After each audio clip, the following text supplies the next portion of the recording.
If you look closely, you'll see the sand momentarily coming from a single rear wheel, then the drive changes to the opposite side. That's the LSD working, but it's still not enough to keep the Prado moving in the soft sand. Note how the sand is coming from all four wheels. The problem is that the drive is not constant, it's momentarily being interrupted by the braking system, which is slowing the Prado down and retarding its forward motion. Drive is evenly and constantly sent to all four wheels on the twin-locked Prado. See all four wheels and the constant roost tail of sand? This provides the best chance to crawl through the sand without becoming bogged. A few small things to note when using lockers is that when the front is activated, you do get a little loss of steering as the driven wheels tend to want to pull you straight ahead. You need to be aware of the road conditions and only activate the lockers when required. Unlike traction control, they can't be used on sealed surfaces. Now, you may have thought that last situation was a little bit extreme for the type of driving that you want to do with your own vehicle. We've got something that's much easier here. It's dry. There's only a small rut down through the middle here. We're going to run each vehicle through here, first gear, low range, very slowly, and see what happens. We'll start off with the open diff Prado. My guess is that it will struggle coming up here. We'll see how it goes.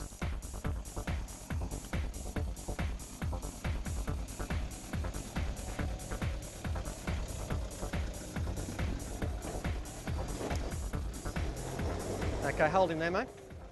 Now what we're seeing here is the back left wheel is spinning and it's just come off the ground, so there's not enough grip to get any momentum to drive it forwards. The same is happening on the front right wheel. We'll reverse it back with a little bit more momentum. We'll try again.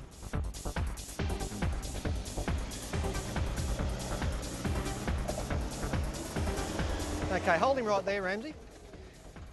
Now, you saw what happened there. This wheel was probably a foot or so off the ground.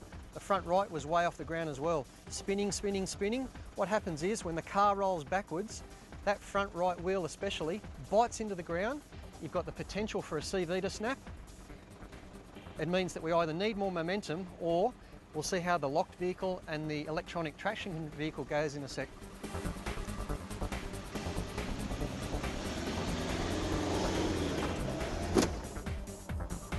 Okay mate, well done.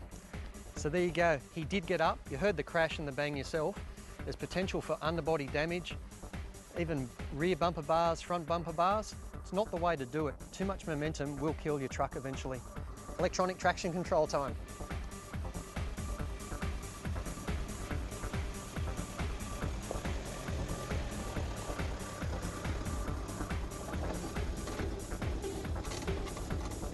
Yeah, just a few more revs, Ramsey, see what happens. Excellent, mate. Just keep him up there. That was a perfect example of electronic traction control not doing exactly what it was designed to do. With the low revs, you could see the wheels biting and unbiting and biting and unbiting, so no forward momentum was taking place. But with a few extra revs, it managed to claw its way up. No damage, but you had to be overriding that braking system to make it work. Bring your Prado up, first gear, low range, both lockers on, front and rear. Drive it as slow as you can and see how you go.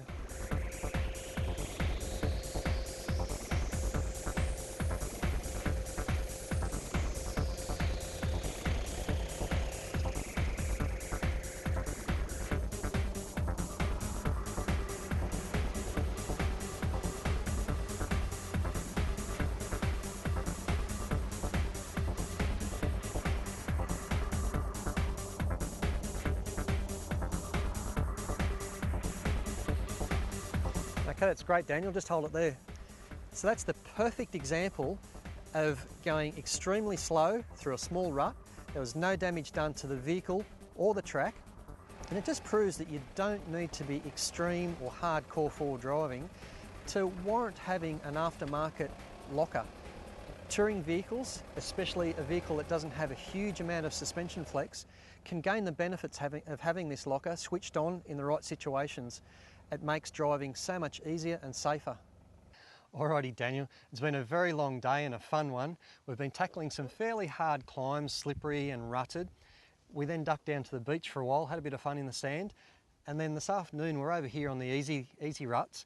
Now in every situation, the ARB truck shone through over the open diff Prado and the electronic traction control. Run through a few figures here. Now we are dealing with new vehicles here, so there's a lot of money's worth. A standard Grande, 75 grand. A standard GXL is 55 grand. It's 20 grand's difference so far. Daniel, a really rough price of an ARB air locker setup like what you've got here? With the complete system installed by ARB, you're looking at just over $3,000. That's going to vary a little bit depending on the make and model of your vehicle. Okay, so roughly 3 grand, probably a little bit more, a little bit less, depends on the exact make and model. We'll keep it at 3 grand to keep the math simple at the moment.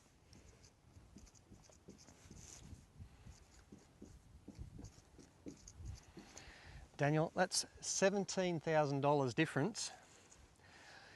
If I was out in the bush with a 4-wheel drive, I know which vehicle I'd rather be in. It's the one with the diff locks, and I've saved myself 17 grand, and of course that's a lot of money left over to buy other goodies. Now, that sort of driving situation would make me climbing up my steep rocky tracks in my Ute 4-wheel drive one very happy 4-wheel driver.